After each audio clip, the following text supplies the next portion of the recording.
Donc, bienvenue dans cet axe 1 consacré aux nouvelles pratiques professionnelles face aux enjeux environnementaux. Depuis plusieurs années, le monde des archives est confronté à une double transformation, celle des migrations numériques, qui redéfinissent nos façons de produire, de gérer et conserver l'information, et celle des défis environnementaux, qui nous obligent à repenser nos pratiques, nos outils et nos infrastructures. Dans ce contexte, les professionnels de l'archivistique s'interrogent comment concilier conservation pérenne, sobriété énergétique, responsabilité écologique et exigence de service public. Les trois interventions de cet axe apporteront un éclairage complémentaire depuis la réflexion théorique et les initiatives de recherche jusqu'aux pratiques de terrain et aux enjeux architecturaux. Mon rôle va être celui de gardien du temps. J'ai préparé les moyens pour parvenir à faire respecter ce temps. Des affiches qui ne sont pas très sobres, mais qui, j'espère, seront efficaces et qui sont aux couleurs de la journée. Vous aurez remarqué l'effort. Et je laisse la parole tout de suite à Basma Maklouf-Sabou, professeure d'archivistique à la Haute École de Gestion de Genève et directrice du laboratoire Archilab. Son travail se situe au croisement de la durabilité, de la gouvernance de l'information et des mutations numériques. Elle s'intéresse notamment à la manière dont les organisations peuvent mesurer et piloter l'impact écologique et leurs pratiques documentaires et archivistiques. Et son intervention s'intitule Durabilité et pratiques archivistiques, enjeux et initiatives. Et je lui laisse la parole pour 20 minutes. Merci beaucoup. Donc, merci pour l'organisation et pour l'invitation généreuse. Ça fait plaisir c'est ma première fois aussi à Angers, donc j'ai saisi l'occasion pour faire le déplacement et saisir l'occasion de rencontrer les collègues aussi. Merci pour votre présence. Ça fait plaisir de trouver un effectif assez satisfaisant et rassurant aussi des étudiants. C'est toujours l'enjeu dans nos activités et événements de fidéliser un peu les étudiants dans nos salles. Ça me fait vraiment plaisir de venir et livrer et partager avec vous ces éléments, des éléments qui concernent des expériences qu'on a eues via les projets menés durant les dernières années surtout, dans le domaine de la durabilité, de la gouvernance de l'information. Et puis, alors je suis chanceuse aussi que je vais profiter de l'intervention précédente parce que le cadre était bien posé avec Monsieur Ferrero, que je remercie encore une fois pour la belle intervention. Donc, je vais essayer de livrer quelques éléments de contexte rapidement, en rappelant aussi la question des limites planétaires qui nous touchent directement. Comme vous savez, les archives, quelle que soit leur nature, analogiques ou bien électroniques, sont intrinsèquement liées à la fabrication qui pioche dans les ressources naturelles et dans l'industrie qui est encore malheureusement énergivore. Donc ensuite, je vais passer sur les pratiques archivistiques en prenant l'exemple du numérique. C'est pratiquement possible de couvrir tous les éléments des archives, donc la totalité, la diversité des supports archivistiques ne peuvent pas être évoqués aujourd'hui en 20 minutes. Donc, je prendrai l'exemple du numérique pour ensuite vous parler exactement et plus précisément de quelques initiatives récentes qui pourraient vous inspirer pour vos travaux, vos projets de fin d'études éventuellement. Je ne sais pas si la voix est correcte. Si je dois utiliser de près le micro, je vais m'asseoir, mais je pense que ça devrait aller. Il faudra juste penser à cliquer en même temps. Oui, tout à fait. Alors, donc, pour le contexte et les enjeux, je rappelle ici juste que par pratique archivistique, on entend évidemment l'ensemble des méthodes, merci, l'ensemble des méthodes et donc éléments, pratiques, interventions, outils, instruments, tout élément nécessaire pour prendre en charge les données, quelle que soit leur forme et leur support. Prendre en charge veut dire assurer leur acquisition, leur atterrissage dans nos espaces, assurer, accompagner l'utilisation, le partage et naturellement la diffusion, la promotion et la communication en passant par les interventions majeures de l'archivistique contemporaine, à savoir la description, la classification Et vous savez évidemment toute la chaîne. Carole Couture a bien fait le travail avec le portrait général des fonctions archivistiques. Et donc, ça concerne énormément d'interventions et les pratiques varient selon la maturité des contextes. Dans un contexte, dans le même pays, dans le même canton, je dirais, on trouvera un discours sur la gouvernance de l'information. Dans d'autres institutions, dans le même canton, on trouvera pratiquement rien sur le numérique. Donc, vous voyez la diversité donc des réalités au niveau de l'archivage et de l'archivistique. Tout ça, c'est les pratiques archivistiques. Un autre élément qui nous concerne, c'est le développement durable et qui a été très bien défini naturellement. C'est l'enjeu et le défi de préserver les ressources pour les générations futures. Impact environnemental, évidemment, bon, sans être dans une approche très négative. Naturellement, il y a beaucoup de soucis avec l'impact environnemental lié surtout à des retours négatifs, mais aussi il y a d'autres éléments qui pourraient naturellement être plus ou moins bénéfiques. Je pense par exemple à tout ce qu'on a comme pratique récente après la pandémie, c'est le travail à distance. Donc voilà, je peux éviter de consommer donc les énergies liées au transport, mais je vais consommer quand même plus ou moins le numérique. Alors, quand on n'a pas les mesures fiables et les métriques très reproductibles, c'est difficile d'avoir un comparatif très fiable. Mais donc, c'est quelque chose à balancer et c'est là qu'on a envie et besoin d'avoir plus de recherche et plus de développement pour avoir des mesures qui nous aident à piloter efficacement l'impact environnemental de nos pratiques archivistiques.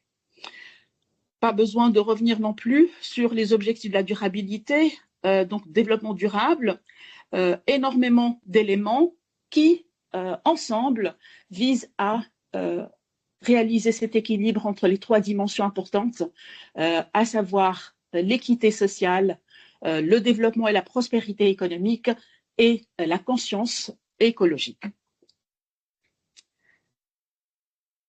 Et donc, au niveau de l'environnement et au niveau des ressources naturelles, nous avons aussi les limites planétaires qui couvrent naturellement énormément de ressources, donc aux côtés des sols, donc des océans, de la mer, mais aussi au niveau de l'atmosphère et les éléments climatiques. On a les statistiques assez alarmantes, je dois dire que les limites sont en train d'être dépassées de manière assez visible.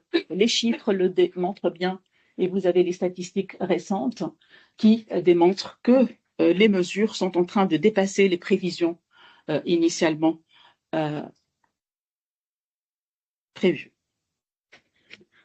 Pour le numérique et les pratiques archivistiques, nous avons évidemment l'enjeu de la durabilité, comme tous les secteurs. Comme vous savez, cette histoire d'environnement, donc les éléments écologiques, les mesures, les politiques, les stratégies, c'est quelque chose qu'on retrouve plus ou moins partout dans les disciplines, dans les secteurs. Et l'archivistique et le secteur de la gestion de l'information n'est pas épargné, évidemment. Et c'est un élément qui doit être au centre des intérêts. Par numérique, on entend, selon l'ISO 2382, c'est vraiment les données représentées par des chiffres. On pense au processus également et aux unités fonctionnelles qui utilisent ces données. Ça veut dire que aussi on a l'environnement de la donnée, sa production, son partage, sa distribution, etc. Alors, la particularité du numérique, du point de vue archivistique, c'est cette idée d'intermédiaire et d'infrastructure et d'environnement assez complexe au niveau de la production, de l'utilisation, du partage et du stockage. Les 3 couches sont reconnues selon Bordage avec 3 éléments essentiels. Donc, le côté infrastructure, on va dire, les centres informatiques, les réseaux qui nous permettent de partager, d'échanger l'information, et aussi, entre deux, il y a le stockage qui est dédoublé des 2 côtés, et les utilisateurs et la diversité des utilisations. Alors, évidemment, l'objet numérique va vivre son cycle comme tout autre produit ou service, depuis l'extraction de la matière et des matières premières vers la fabrication, donc l'industrie, jusqu'à l'utilisation et fin de vie, valorisation, en passant par le transport ou les transports, distribution et les utilisations. On reconnaît ici que le plus énergivore, c'est plutôt la partie recyclage et donc récupération, fin de vie donc, mais aussi et naturellement fabrication. Communément, et puis le sens commun irait dans la création et la fabrication. Or, aussi, la partie recyclage et fin de vie pourrait être très énergivore par rapport à ce qu'on le pensait avant. Pour focaliser un peu sur la question illustration des archives numériques, j'ai choisi quelques éléments, quelques interventions majeures qui marquent le cycle vie des données. On parle de numérisation, et puis c'est un peu l'enjeu partout, pour avoir des approches de valorisation des données. On pense à la numérisation, on pense à récupérer l'information de son origine vers l'entité numérique pour qu'elle soit diffusée sur le web ou bien exploitée de manière assez conviviale et attirante aussi. Donc la numérisation, la description, ça, et la classification, c'est les interventions classiques avec l'évaluation et diffusion et partage. Alors pour la numérisation, on est bien d'accord, c'est vraiment le terrain le plus sensible sur lequel on doit travailler beaucoup. Au niveau du poids de l'image, par exemple, et là, quand on parle numérisation, on parle de l'imagerie. Il y a quelques années, la numérisation a été restreinte à la conversion en image. Heureusement, maintenant, on parle de CRisation, et puis les institutions ont bien compris qu'il fallait vraiment faire attention aux prestataires et aux offres de prestations qui sont proposées. Et on remarque bien que les choix et le paramétrage des machines, quand il s'agit de capturer puis de récupérer et faire l'acquisition des images, pourraient être très déterminants. Donc, le format et donc la première image en bitonal, elle et la dernière en format couleur pourrait aller à donc une multiplication de poids et donc de stockage assez rapidement volumineux. Deuxième exemple avec la description et la classification. Alors classiquement, on ne pensera pas à ce lien, mais effectivement, quand on a un bon plan de classement avec une charte de nommage bien établie, ça nous évite. Alors là, on reprend le discours classique des archivistes. On va éviter la perte de temps, mais aussi les tentatives d'ouvrir et de naviguer dans l'arborescence de notre plan de classement. Et c'est quelque chose qui est si on va minuter l'opération de recherche, on va passer plus de temps sur l'écran et donc plus d'actions et d'events sur l'arborescence. Et ça fait une consommation supplémentaire.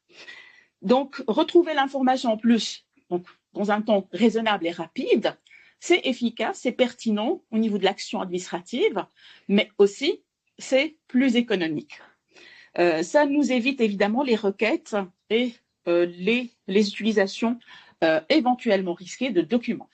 Une classification logique, exhaustive, exclusive et simple permet également d'éviter la redondance. On peut stocker des informations à plusieurs endroits et d'abord, on risque d'être dérouté sur l'accès à l'information, mais en plus, on va ouvrir ou utiliser l'accès et les chemins plusieurs fois. Les requêtes, évidemment, et le nombre de tentatives à retrouver l'information peuvent être un indicateur assez parlant et très aussi indicateur. Une collègue à l'Université de Montréal a fait ce travail de calculer la pertinence de la recherche sur une arborescence classificatoire dans l'environnement numérique au niveau des cadres de l'administration fédérale, et c'était assez intéressant. Et je vous invite à regarder son travail, c'est Dominique Morel, et le travail est publié sur le site de l'université. Encore dans les classiques, l'évaluation. Alors, évidemment, on ne va pas avoir un conflit là-dessus. La convention, c'est que l'évaluation est la fonction archivistique par excellence pour produire et offrir un mécanisme écologique efficace pour les pratiques, aussi bien du côté de l'archiviste, mais aussi du côté de l'utilisateur. Les éliminations, d'abord, donc éliminer l'info réduit la masse documentaire et la masse informationnelle inutile, permet d'alléger aussi le stockage et la redondance du stockage, donc le backupping et tout ce qui vient après si on décide de faire un bon système d'archivage pérenne. Donc on ne va pas archiver et faire des ingestes et un empaquetage de données pour une pérennisation inutilement. Donc tout un circuit qui va être allégé après. Évaluer, c'est plus ou moins dans les habitudes, dans le meilleur des cas, donc la meilleure situation, mais réévaluer est une affaire importante et nécessaire à intégrer dans les pratiques. Évaluer, établir un calendrier de conservation, un tableau de gestion n'est jamais gravé dans le marbre. C'est un outil de gestion comme tout autre outil et qui nécessite aussi d'être mis à jour, revisité. Un exemple, c'est la mise à jour et puis les ajustements qu'on peut avoir au niveau de la législation. Donc, ce qui est destiné à l'élimination définitive pourrait changer et donc ça nécessite une revue. Les critères doivent être reproductibles pour faciliter l'utilisation de ces critères, les mettre en application adéquatement et éviter les redondances et les sauvegardes inutiles. On a également des approches qui nécessitent aussi une revue assez sérieuse, dont notamment, par exemple, l'archivage pérenne et le respect des normes, de certaines normes qui demandent vraiment un investissement assez important. Je pense à l'OIS, donc à l'ISO 14721, qui est de plus en plus critiquée du point de vue écologique. Donc, comme vous savez, la norme implique 3 sites de redondance. Dans certains cas, déjà, on n'arrive même pas à respecter la distanciation. Je prends l'exemple de Genève. Les archives d'État de Genève ont essayé de respecter ce critère. Ça n'a pas marché parce qu'ils exigent une trentaine de kilomètres entre les sites. Déjà, soit on se retrouve sur le canton voisin, on parlera là de relations internationales, mais sans exagérer, sinon sur France. Alors la solution, par dérogation, a été de sous-traiter l'archivage pérenne aux archives fédérales pour régler les histoires et ne pas aller sur le canton de Vaud. Donc ces questions de normes impliquent également quelques difficultés. Si on veut être en conformité, eh ben, il faut avoir vraiment aussi cette réflexion écologique. Il y a une revue assez intéressante. Malheureusement, les questions écologiques étaient légèrement évoquées dans la deuxième version, la version récente de l'OIS qui a été publiée en mars 25. C'était décevant sur ce côté-là. Il n'y a rien qui a changé au niveau des exigences de la redondance. On attendra la prochaine version. Migration des supports, nouveaux moyens de stockage nécessitent et méritent d'être explorés, donc notamment 3. Bon, dans le stockage sur ADN. Un projet récent et prometteur est en train d'être mené au niveau de Genève avec la collaboration des collègues à l'Université de Genève et la direction des systèmes d'information en particulier. On a commencé à avoir des tests sur des données de la recherche qui ont permis de tester l'archivage pérenne sur ADN. Alors, mon rôle dans cette histoire, c'était de trouver des cas et de vérifier la conformité de la bonne application des règles archivistiques. Je ne peux pas vous dire plus sur ça, mais je vous invite, je peux fournir les liens pour vous expliquer un peu plus cet élément. Alors, donc, diffusion et partage, mode donc collaboratif et systématique permet naturellement d'éviter qu'on échange des données, par exemple, via le mail, avoir des liens à la place d'envoi de fichiers, ça vous savez très bien que ça aide énormément. La mise en ligne des données, alors c'est à relativiser, il y a des deux côtés une consommation non plus qui s'annule pas dans les deux cas, et donc c'est quelque chose qui nécessite des choix et des moments où on devrait avoir des vérifications. Ce qui pose vraiment problème, c'est cette histoire de métrique, comment mesurer exactement le poids énergétique de chaque approche ou chaque pratique. Et pour essayer de réfléchir un peu, on a eu le projet Archeco depuis 2023. Il va être finalisé 26, pas 25, et qui a permis aussi quelques réflexions intéressantes avec nos partenaires de l'Université de Genève, de la Sorbonne à Abu Dhabi, et aussi notre partenaire professionnel OLOS, qui est la plateforme d'archivage pérenne des données de la recherche pour la Suisse au niveau fédéral.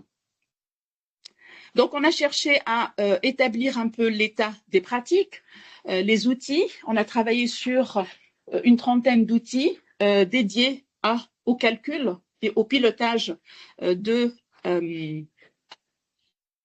coûts écologiques.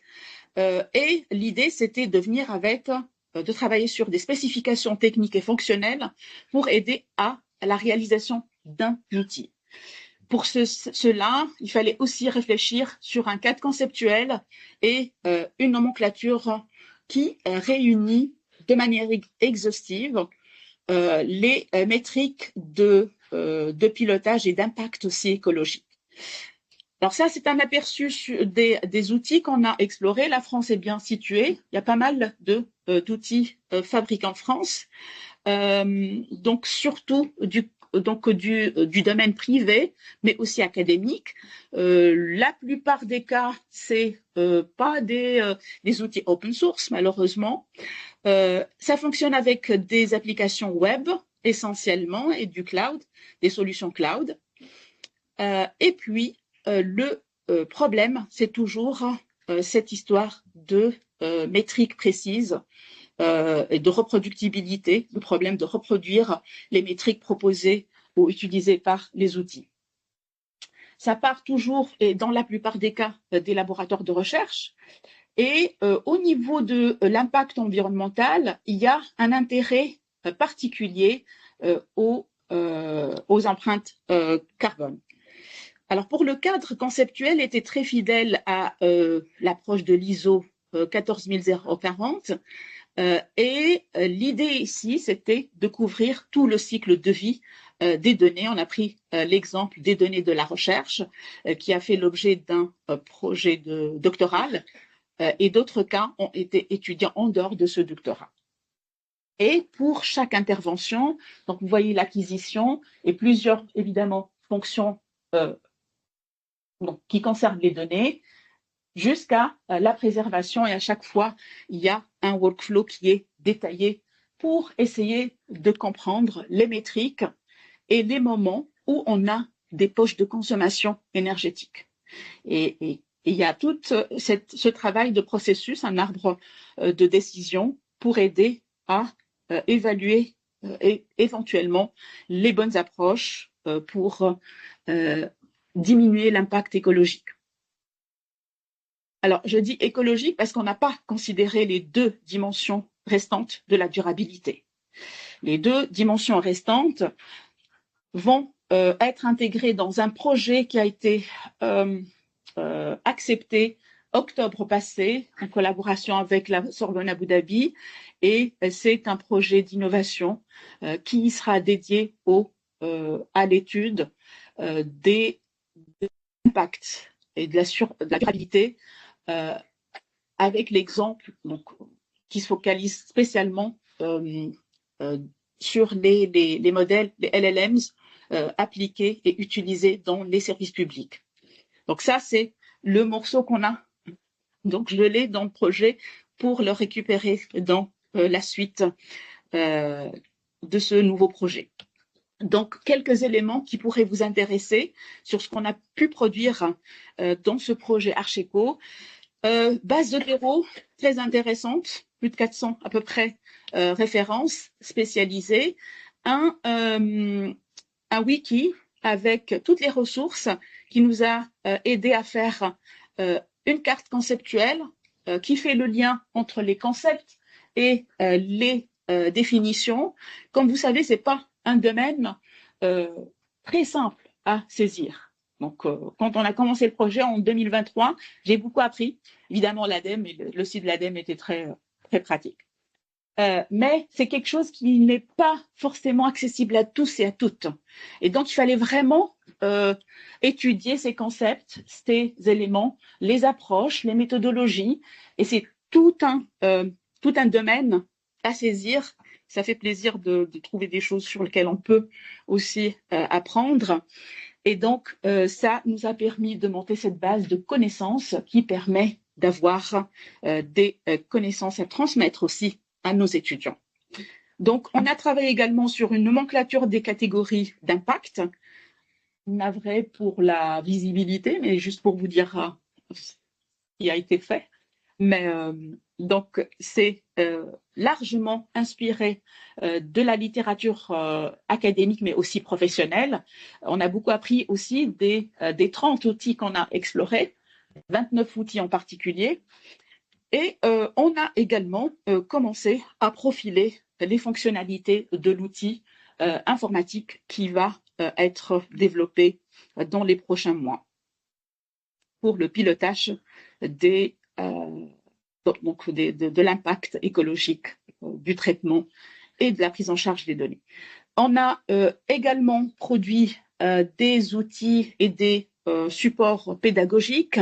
Deux flash learns ont été réalisés, ils sont disponibles sur le web, sur la mesure de l'impact, sur la gestion durable des données numériques. Un doctorat est en cours et plusieurs travaux de master ont été réalisés en collaboration avec notre petite équipe, et également donc le nouveau projet qui vient d'être lancé. Alors, j'ai mis ici les publications qui concernent la thématique qu'on vient de discuter avec les liens disponibles, et en particulier le papier qu'on a publié à la conférence Big Data de 2024, le CAS, le Computational Archival Science, qui s'est déroulé à Washington, et évidemment sur des éléments conclusifs, je vous invite à explorer ce qui a été réalisé par l'Université de Coimbra au Portugal, le Paper for Food, et c'est un process très intéressant qui a été expliqué à Barcelone en octobre passé, et ça consistait à récupérer donc les éliminations, les documents éliminables, pour les transformer en nourriture, des sacs de nourriture à fournir aux personnes vulnérables. Et donc, l'intervenante a expliqué leur processus. Évidemment, des ententes de confidentialité, etc., ont été signées par rapport à ça.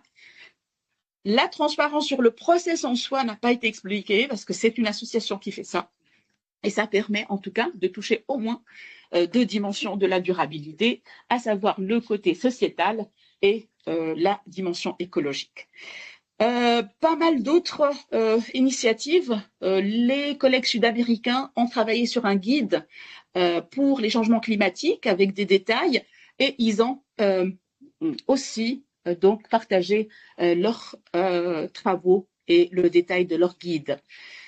Au niveau de la littérature, et je finis avec ça, sachez qu'il y a des travaux qui ont été récentes, des travaux et des recherches récentes qui ont été développés sur le dark data management et la consommation énergétique liée à la gestion de ces données.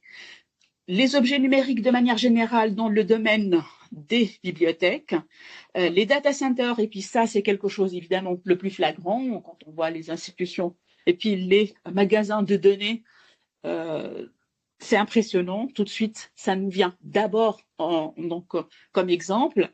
Et en 2013, j'avais conduit une enquête sur les data centers.